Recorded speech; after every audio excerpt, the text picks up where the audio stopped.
Il est dit, et elles sont droites les unes avec les autres. Ensuite, il est dit qu'elles s'unissent avec les 22 lettres, et il semble qu'elles s'unissent à elles par le secret de celle qui prodigue à celle auquel il est prodigué, car elles sont une source pour les 22 lettres puisqu'elles sont des réceptacles pour les 5 lumières dissimulées dans Bina par le secret de la lumière qui est cachée pour les justes dans le monde à venir. C'est-à-dire que la lumière de ces 5 lumières est cachée dans Bina, et elle prodigue et se propage au sein des profondeurs de Hokma car c'est de là que ces lumières se nourrissent, à partir des lumières dissimulées qui se trouvent là. Et c'est ce qu'il est dit. Ce sont des couronnes cachées dans le monde à venir, et toutes se transmirent révélation après révélation à l'intérieur de la pensée et se Torah. Voici ce qui fut dissimulé à l'homme. Et le secret de tout cela c'est que les 5 lumières cachées ne les éclairaient pas car ils ne le méritaient pas, mais ceux qui en étaient dignes méritèrent le monde à venir du temps de leur vivant, et les enfants d'Israël se dépouillèrent et se Torah. C'est ce qu'il est dit, et c'est avec elle qu'ils entrèrent en terre d'Israël. C'est-à-dire qu'avec la lumière qui se révéla à partir de l'île pure se purifier pour entrer en terre d'Israël,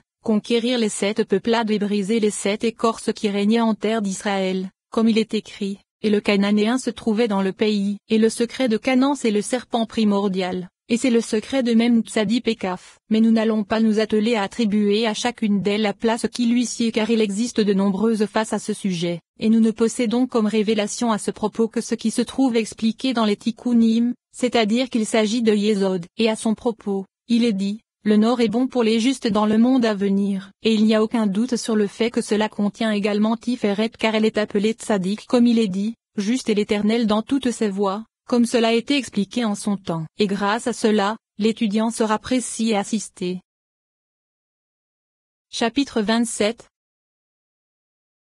Après avoir étudié l'explication ces 22 sujets dans les chapitres précédents, chacun selon ce qui se trouve dans les paroles des commentateurs et du Rashbi, qu'il repose en paix, et selon ce que nous en avons reçu des cieux, il est maintenant bon d'expliquer la réalité des lettres d'un point de vue général. Ce sujet a été expliqué dans le Zohar sur la Parashat Teruma mais nous n'allons pas en rapporter le discours ici car nous l'avons déjà étudié dans la section sur les permutations. Il y est donc expliqué que la réalité des lettres possède 3 aspects qui sont lumière, eau et firmament. La lumière c'est l'Atsilut se faisant par une réalité fine au moment de leur émanation depuis Bina jusqu'à Ezed. Et dans Ezed, elle se trouvait toujours sous une réalité de lumière car les choses ne s'y étaient pas encore révélées en essence et n'étaient pas venues à l'existence sous une forme révélée, mais elles étaient semblables à cette lumière qui est plus simple qu'une matière véritable. Et ensuite, à partir de la propagation des choses de Ezed vers Géboura, ce qui était lumière dans Ezed de façon dissimulée commença à se propager, et certaines des choses qui existaient s'épaissirent et se révélèrent dans la réalité des eaux. C'est-à-dire que de la révélation de ce qui se trouvait dans Ezed vers celles qui se trouvèrent dans Géboura, donc de la révélation des existences de la lumière vers les eaux,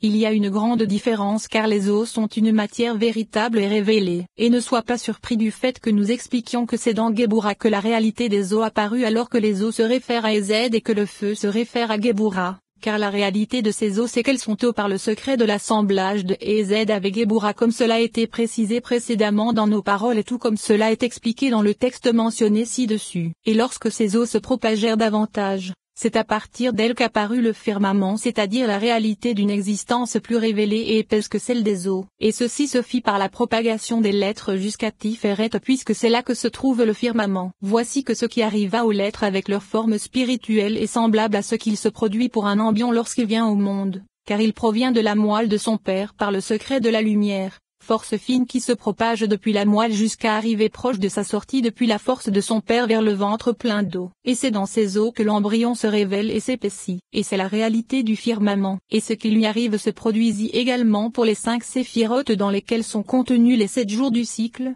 comme nous l'avons expliqué dans le chapitre précédent. C'est pourquoi lors du passage de la création la lumière est mentionnée 5 fois, les eaux 5 fois, et le firmament 5 fois. Et les séphirotes et les lettres ne forment qu'un seul sujet. C'est pourquoi nous avons attribué à ces 3 réalités les termes de lumière, eau et firmament. Et les lettres se divisent en 5 groupes, Aleph et Etein, Gimel Yod Kaf Kof, Dalet Tet Lamed Nun To, Bet Vo Mem Pe, Ezein Samek Shin Resh Tsadi. Et elles se réfèrent aux 5 séphirotes que sont Ezed, Géboura, Tiferet, Netzayod. Car Yesod est contenu dans Tiferet puisque le corps et l'alliance sont considérés ensemble, comme nous l'avons expliqué. Et il semble que les lettres Aleph et Etein se réfèrent à Ezed. Or puisqu'Ezed est plus mystérieuse et précède les autres séphirotes, De même ces lettres précédèrent par leur réalité vis-à-vis des autres lettres, et elles sont cachées dans la gorge. Yod Kaf Kof se trouve dans le palais, et elles se réfèrent à Géboura car elles sont plus révélées que les premières mais plus cachées que les autres lettres. Dalet Tet Lamed To se trouve sur la langue et se réfère à Tiferet car elle est plus révélée que Ezed et Géboura. Ainsi, Tiferet est appelée langue comme cela est connu, et il est expliqué dans la section sur 10 et non 9 que les lettres dentales que sont Zein Samek Shin Resh Tsadi se réfèrent à Netza,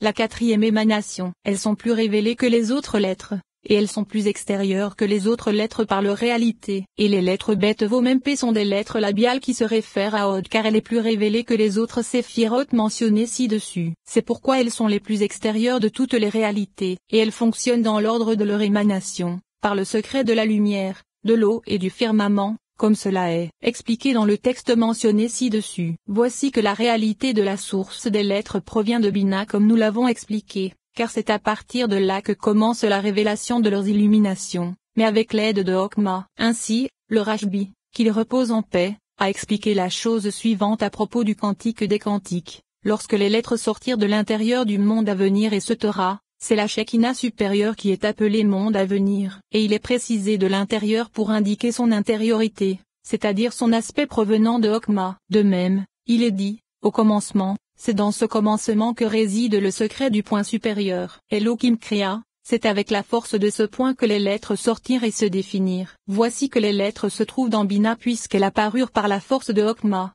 comme il est dit, c'est avec la force de ce point. Et avec cela, on comprendra le fait qu'il soit enseigné plus haut la chose suivante. Les lettres sont des caractères qui se réfèrent au secret supérieur, car toutes sortirent du secret de la Hokma supérieure par les 32 sentiers qui sortent de Hokma. Et le sens en est que c'est grâce à l'aide des sentiers qui se trouvent dans Hokma qu'elles furent prodiguées à Bina. Et le Shefa qui apparut dans Bina correspond à l'existence des lettres. Et il ne s'agit pas exactement de leur existence, mais de l'existence de la lumière comme nous l'avons expliqué plus haut. Ce qui n'était pas le cas dans Hokma car en elle ne se trouvait même pas la réalité de la lumière. Et il ne faut pas expliquer cela en disant que les lettres proviennent précisément de Hokma, car le Rashbi, qu'il repose en paix, a expliqué dans les Tikkunim, et au-dessus d'elle se trouve Imaïlia car elle se trouve au-dessus des Séphiroth, et c'est d'elle que proviennent toutes les lettres, et au-dessus d'elle se trouve Hokma de laquelle proviennent les points voyelles. Ainsi, il est dit dans ce commentaire que les lettres proviennent de Bina, ce qui n'est pas le cas des points voyelles qui eux se trouvent dans Hokma comme nous l'expliquerons dans une section indépendante, avec l'aide de Dieu. Et de nombreuses choses similaires se trouvent dans les Tikkunim, et c'est à propos de l'enseignement qui est présenté dans ce chapitre que l'auteur du Sefer Yetzira a dit, 22 lettres de fondement gravées dans la voix, taillées dans le souffle et fixées dans la bouche en 5 endroits. Aleph et Ein, Gimel Yod Kaf Kof, Dalet Tet Lamed Nun To, Bet Vo Mem Pe. Ezein Samek Shin Resh Tsadi. Et le sujet de l'inscription, de la gravure, de la taille et de l'action a déjà été expliqué dans la section sur la Tzilut, Beria, Yetzira et Asya. Et nous avons expliqué que l'inscription est plus fine que la gravure est plus fine que la taille, et que la taille est plus fine que l'action comme cela est expliqué ici. Voici que nous avons dit que dans Hokma ne se trouve aucune réalité de l'existence des lettres, mais que le début de leur existence commence à partir de Bina. Et puisque dans Hokma qui est totalement fine puisque c'est l'inscription ne se trouve aucune réalité de l'existence des lettres, ce verset ne mentionne pas l'inscription mais commence directement par la gravure. Et il est dit gravé par la voix c'est-à-dire que leur existence se trouve dans Bina puisqu'elle est appelée voix.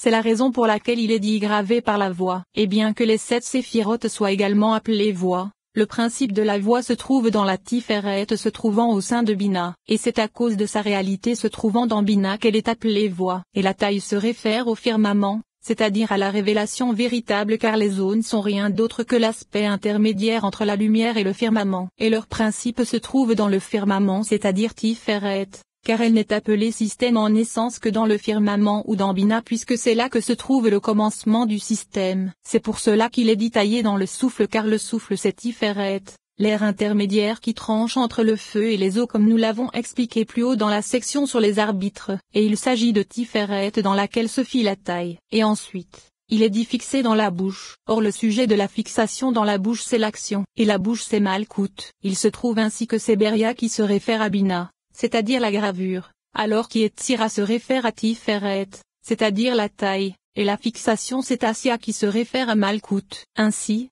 Beria, Yetzira et Asya ont été expliqués dans ces paroles des Tikkunim que nous avons expliquées dans la section sur la Tzilut, Beria, Yetzira et Asya. Et le sujet dans 5 endroits correspond à 5 noms comme l'en béni soit l'emplacement ou emplacement est utilisé pour Yahvé. Et ce sont 5 noms pour 5 séphirotes comme nous l'avons expliqué précédemment. Voici ce qu'il nous est apparu à propos de ce verset d'après les paroles du Rashbi, qu'il repose en paix, avec lesquels nous avons commencé. Et il ne faut pas s'égarer à propos de ce verset car son organisation ne suit ni l'ordre des réalités ni celui des séphirotes, mais ce commentaire suit l'ordre des lettres c'est-à-dire Aleph et Ayin d'abord, puis Bet Vo Mem P en second, Gimel Yod Kaf Kof en troisième, Dalet Tet Lamed Nun To en quatrième, et Zein Samek Shin Resh Tsadi en cinquième. Et cela ne suit ni l'ordre des réalités ni celui des séphirotes. En vérité, les commentateurs ont dit que les grandes lettres se réfèrent à Okma, que les lettres intermédiaires se réfèrent à Tiferet, et que les petites lettres se réfèrent à Malkout. Ceci signifie que lorsqu'une grande lettre est mentionnée c'est qu'elle brille de la lumière de Okma qui lui est prodiguée. De même, les intermédiaires brillent de la lumière de Tiferet alors que les petites brillent de la lumière de Malkout. Et il existe un contre-argument à cela dans le Zohar, car dans ce commentaire il est dit que le Hédes ainsi que vous remerciez l'Éternel, est plus grand car il se réfère à Bina, et ceci se réfère à sa lumière. Et ensuite, il est dit qu'il se réfère au secret de la lune lorsqu'elle est pleine, et il est dit que c'est le dernier principe, comme nous l'avons expliqué dans les appellations à propos du et il se trouve un commentaire proche de cela dans la Parasha Vayikra à propos des petites et des grandes lettres. Il se trouve que ceci n'est pas nécessaire vis-à-vis de ce propos. Et maintenant, nous devons commencer par une autre introduction qui va résumer ce que nous avons étudié dans cette section. Le sujet en est que lorsqu'il est dit que telle lettre se réfère à telle séphira, ceci ne signifie pas que cette lettre se réfère précisément à l'essence de cette séphira car les lettres ne sont pas l'ensemble de l'essence des séphirotes. En vérité, ce sont des formes séparées qui se propagent et émanent de l'essence des séphirotes. Et il n'est pas approprié de penser que ces formes sont des formes séparées des séphirotes et constituent un sujet à part entière, comme c'est le cas des anges et des Merkabot. En vérité, elles sont l'une des parties des séphirotes. Le sujet en est que chaque séphira possède une infinité d'émanations, de mondes, de branches et de réalités différentes qui sont inconcevables pour l'esprit et l'entendement humain, même pour les anges. Et il existe une lettre qui par sa réalité révèle un peu des branches provenant de cette séphira. Et il existe une lettre qui révèle un peu des branches provenant de la même séphira mais qui sont différentes des premières. Et il existe une lettre qui révèle la chose de façon plus générale et grâce à laquelle sont généralisées les branches contenant 4 ou 5 lettres, et ainsi de suite. Et elles sont contenues dans cette lettre à cause de sa finesse et de sa proximité avec l'essence de la racine. Et il existe une lettre qui se joint à Tiferet mais il est possible que cette Tiferet soit la Tiferet se trouvant dans Malkout, ou bien la Tiferet qui se trouve dans Yesod, ou encore la Tiferet qui se trouve dans Gebura. Et il en est de même pour les autres séphirotes, leurs différentes parties, leurs réalités et leurs aspects. Ainsi, il est possible que puisque la lettre Vo se réfère à Tiferet comme cela a été admis, elle soit contenue dans les lettres Bet Vo Mem P qui se trouvent sur la langue, comme nous l'avons expliqué, car elle se réfère à Od. Et il en est ainsi pour toutes les réalités et pour toutes les séphirotes, le tout en fonction des branches, en fonction des règles générales et des aspects particuliers. Et nous allons nous attarder encore un peu sur cette introduction car le sujet en est que les Hayot, les Merkabot et les Ophanim qui descendirent dans les palais respirent et puisent leur souffle, leur émanation, leur chefa, leur nourriture et leur vie au sein des séphirotes, chacune vis-à-vis des branches et de la réalité des aspects qui lui correspondent, le tout selon leurs aspects et leur réalité vis-à-vis de leur émanateur et leur créateur. Et ensuite, il se trouve que la lettre indique des centaines et des milliers de degrés les uns après les autres, jusqu'à ce que la chose s'élève dans la racine de tous les degrés car ils y sont tous indiqués. Ainsi, il se trouve que les lettres Vo et se réfèrent à Tiferet et Malkout, et de même elles ont été attribuées à la face d'homme et à la face d'aigle qui puisent d'elles et sont elles-mêmes Vo et,